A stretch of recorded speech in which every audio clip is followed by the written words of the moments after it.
Welcome back, everyone. Today, I'm going to be talking about how we build positive habits, positive patterns in our life, and correspondingly, how do we eradicate and destroy. I don't know why I'm using this aggressive language, but how do we try and dissolve? That's a softer, more accurate kind of term. How do we dissolve negative patterns in our life? Now, what's first and foremost coming to me is the importance of our attention with regards to the various habits and patterns that we have in our life. We can think of a habit as this sort of thing in our life that we repeatedly and recurrently bring our attention to. And it seems to occupy our gaze and our consciousness for a lot of time. And, the most strongest habits are often the ones that we sort of have focused on and accumulated throughout our life, after many years, perhaps decades even. And of course, this is why there is a big component of memory in the formation of habits. Habits are a form of stored memory in our body. This certain thing that we just sort of unconsciously do because in the past we've always done it. Now, of course, this aspect of memory, sorry, there's some music in the background. I'm going to have to put some headphones on to concentrate. But all right, now I can think. So, our memory. How does our memory affect us in the present? Because of course, memory is the weight of time, it's the weight of our past. And here we are in the present. We want to we can't change the past, of course, but we can choose to act differently in the present moment, to choose something different. And of course, I've spoken a lot on my channel about addictions. And we can draw a comparison or an analogy rather between addictions and bad habits, because addiction is a bad habit. Of course, it's a bad coping mechanism for pain that ultimately leads to a even greater pain later on in the future. And the thing about addictions, of course, is that they create these deep grooves in our psyche, these deep grooves, these deep nervous system conditioning, which prompts our mind and our consciousness to fixate its attention on the addiction. And of course, where our attention goes, our energy flows. And we should always be conscious of how when we bring our attention and we fixate it on something, that fixation is conversely is shaping our consciousness. How do I explain this in a more coherent way? It's like, everything that we learn. Say I wanted to study something, I watched a bunch of lectures on YouTube, my attention is being brought to that thing.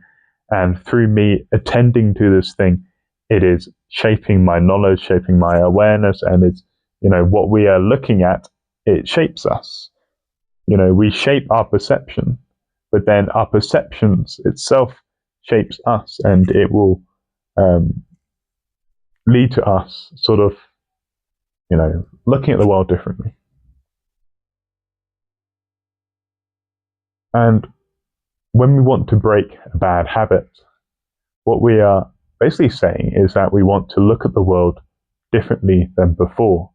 Our habitual and regular ways of seeing reality are no longer serving us. And, this is a difficult thing to shift, because perhaps we've been looking and behaving in the world in this sort of way for a long, long time. These are deeply embedded grooves in our being that we are now trying to change. And we should acknowledge the difficulty. However, we should not allow the difficulty of breaking our habits. We should not allow that difficulty to become a form of limiting belief that in fact impairs our ability to change. We should always know that no matter what stage in life we're at, no matter how many bad habits we've accumulated, no matter how messed up things are, the nature of reality is that it is in a flux.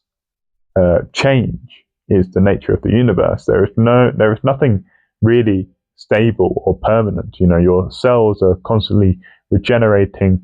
I don't know whether it's like after every 7 years or something, each of your cells have turned over, so you're not really the same person as you were 7 years ago. Obviously, this whole thought process leads to various interesting questions regarding identity itself, like what distinguishes something from something else, because it's all changing, it's all fluxing, it's all fluid. So who you were a second ago is not the same person as you are now. But of course, our habits can keep us in these cycles of repeating the past. And habits can be good, of course.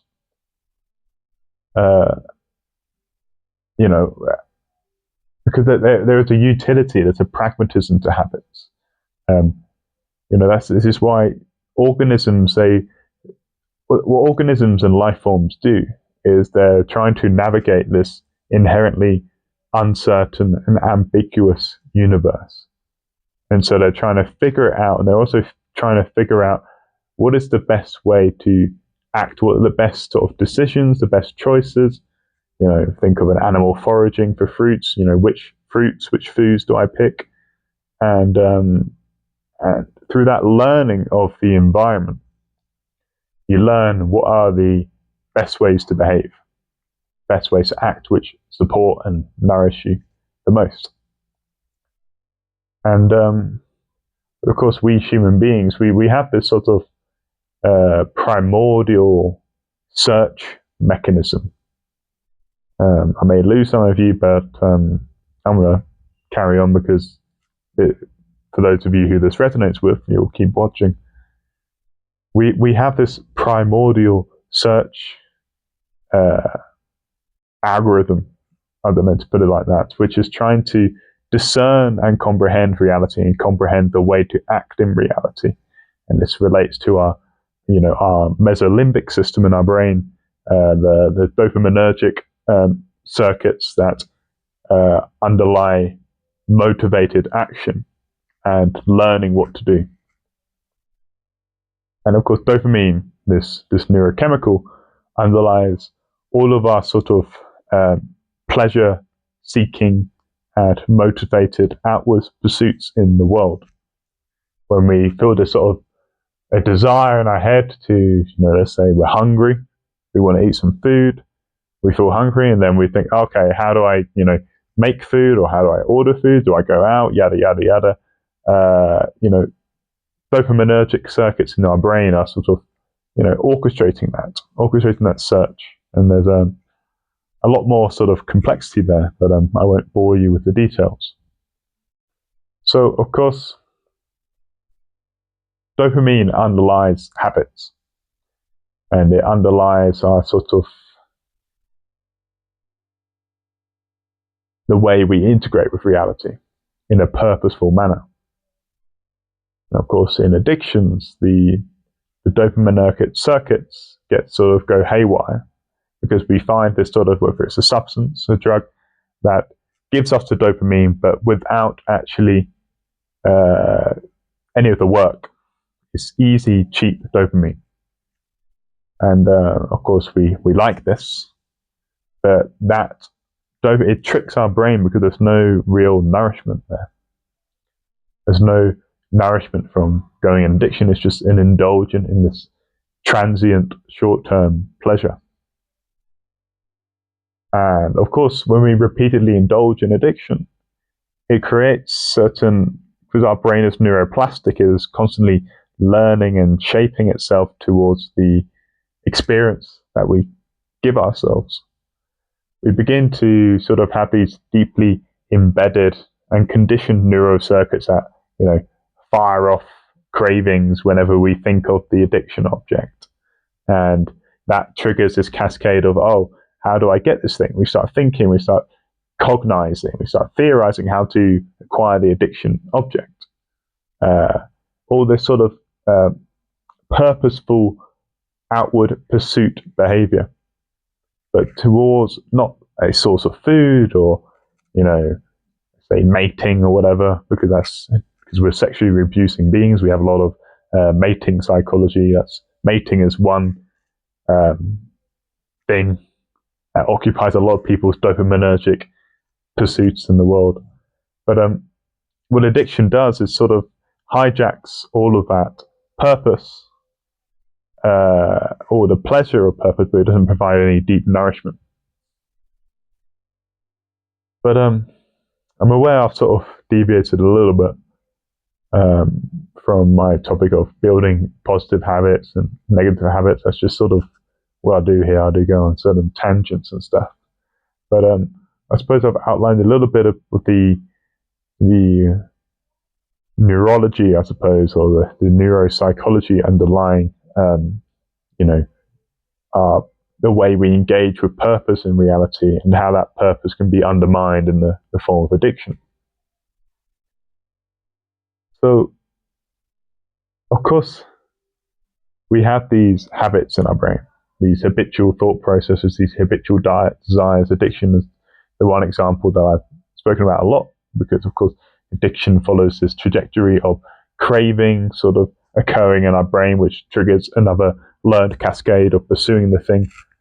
An important thing we should think about is, okay, let's say we have all this sort of negative conditioning in our brain from our past experiences. How do we dissolve that? How do we harness the natural neuroplasticity of our brain in order to actually develop new habits, new ways of sort of experiencing the world? How do we liberate ourselves from the shackles of the past, from the shackles of our addictions? How do we really tap into that sort of capacity to change in the moment? Of course, this is where meditation and mindfulness comes in.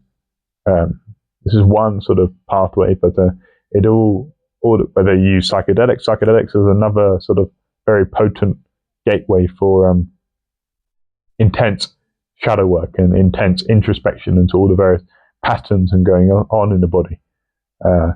I'll probably speak about that in another sort of episode, but psychedelics they overlap with the meditative path, because meditation, of course, is a way of understanding the inner world that you experience.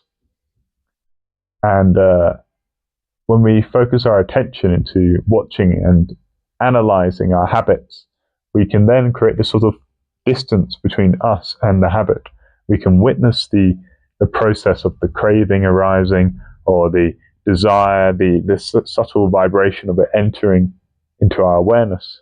We can witness it, but through meditative training, you can cultivate this ability to simply witness and not feel this strong compulsion to indulge in it.